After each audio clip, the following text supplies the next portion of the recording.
देश में लगभग 400 से ज़्यादा आर्किटेक्चर कॉलेज हैं। थोड़े से कॉलेज सरकारी हैं, बाकी सारे गैर सरकारी। गैर सरकारी में सेल्फ फाइनेंसिंग कॉलेजेस आते हैं, सेल्फ फाइनेंसिंग यूनिवर्सिटीज़ आती हैं, और सरकारी कॉलेजों में स्टेट यूनिवर्सिटीज़ के अंतर्गत चलने वाले सरकारी कॉलेज होते हैं। सेंट्रल यूनिवर्सिटीज़ के अंतर्गत चलने वाले आर्किटेक्चर कोर्सेज रहते हैं, और बहुत सारे NITs और SPAs इस तरह के कॉलेज रहते हैं। जो जानकारी उपलब्ध है उसमें सामने निकल कर आया है कि अधिकतर सरकारी college SPAs, NITs, NSUT etcetera सिर्फ JEE पेपर 2 के स्कोर को ही एडमिशन के लिए लॉजिकल मानती है, या कह सकते हैं कि उनका एडमिशन का प्रोसीजर JEE पेपर 2 के स्कोर के आधार पर ही तय किया जाता है। काउंसिल ऑफ आर्किटेक्चर के तत्वावधान में ही सभी आर्किटेक्चर कॉलेज चल रहे हैं। सभी आर्किटेक्चर कॉलेज को काउंसिल से अप्रूवल लेना होता है कॉलेज चलाने के लिए। सारा सिलेबस आमतौर पे काउंसिल ऑफ आर्किटेक्चर के नियम कायदों के अनुसार ही बनाया जाता है। तो ये कैसी अपने आप में विचित्र बात है कि सरकारी कॉलेज काउंसिल ऑफ आर्किटेक्चर द्वारा कंडक्ट किए जा रहे नाटा के इम्तहान को नहीं मानते, या कह सकते हैं कि नाटा के स्कोर के आधार पर एडमिशन नहीं देते। ये मामला स्पष्ट होना चाहिए कि क्या इन सरकारी कॉलेजों को आर्किटेक्चर का किसी प्रकार से उल्लंघन करने का कोई अधिकार है, या इन सरकारी कॉलेजों को काउंसिल ऑफ आर्किटेक्चर ने किसी प्रकार की छूट दी है कि वो काउंसिल ऑफ आर्किटेक्चर द्वारा संचालित नाटा के स्कोर को मानने की बजाय नेशनल टेस्टिंग एजेंसी द्वारा संचालित JEE पेपर 2 के स्कोर को आधार बनाए।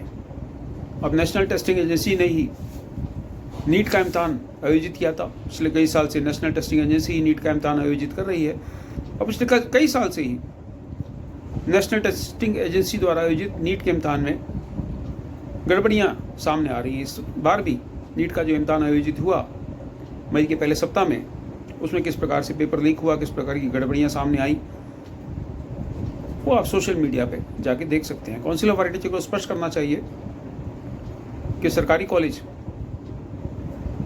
नाटा का स्कोर क्यों नहीं लेते, और अगर ये नाटा का स्कोर नहीं लेते तो इनको काउंसिल ऑफ आर्किटेक्चर द्वारा मान्यता क्यों दी जा रही है।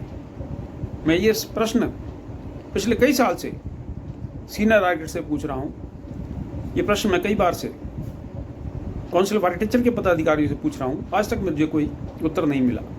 बार बार एग्जिट एग्ज़ाम की बातचीत की जाती है। काउंसिल ऑफ आर्किटेक्चर के एक तत्कालीन प्रधान से मैंने कहा था कि आप एग्जिट एग्ज़ाम को लागू करने के महापाप को मत कीजिएगा।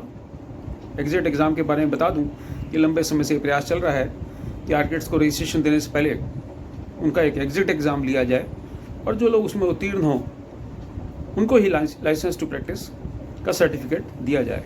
अभी परंपरा ये है कि जिस भी व्यक्ति ने आर्किटेक्चर की डिग्री प्राप्त कर ली, अपने सारे दस्तावेज दिखा के काउंसिल ऑफ आर्किटेक्चर में वो रजिस्ट्रेशन प्राप्त कर लेता है, और देश भर में किसी भी राज्य में, किसी भी क्षेत्र में, किसी भी डेवलपमेंट एंड म्यूनिसिपल अथॉरिटी के तहत आने वाले क्षेत्र में वो बिल्डिंग प्लान्स बना सकता है, सबमिट कर सकता है, उन बिल्डिंग्स का सुपरविजन कर सकता है।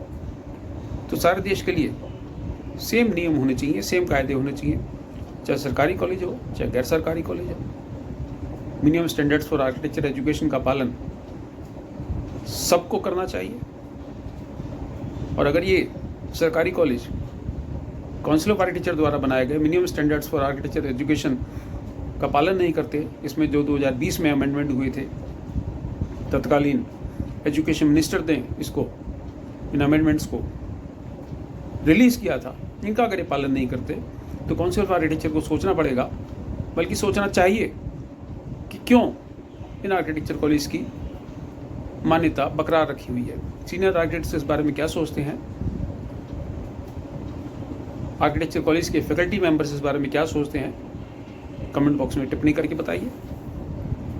हम रीबा की बात करते हैं, हम विदेशों में आर्किटेक्चर प्रैक्टिस की बात करते हैं, विदेशों में एग्जिट एग्ज़ाम की बात करते हैं, लेकिन अगर हम अपने देश में काउंसिल ऑफ आर्किटेक्चर द्वारा कंडक्ट किए गए नाटा के इम्तहान को ही सारे आर्किटेक्चर कॉलेज में एडमिशन का मापदंड ना बना पाए तो अपने आप में विडंबना होगी।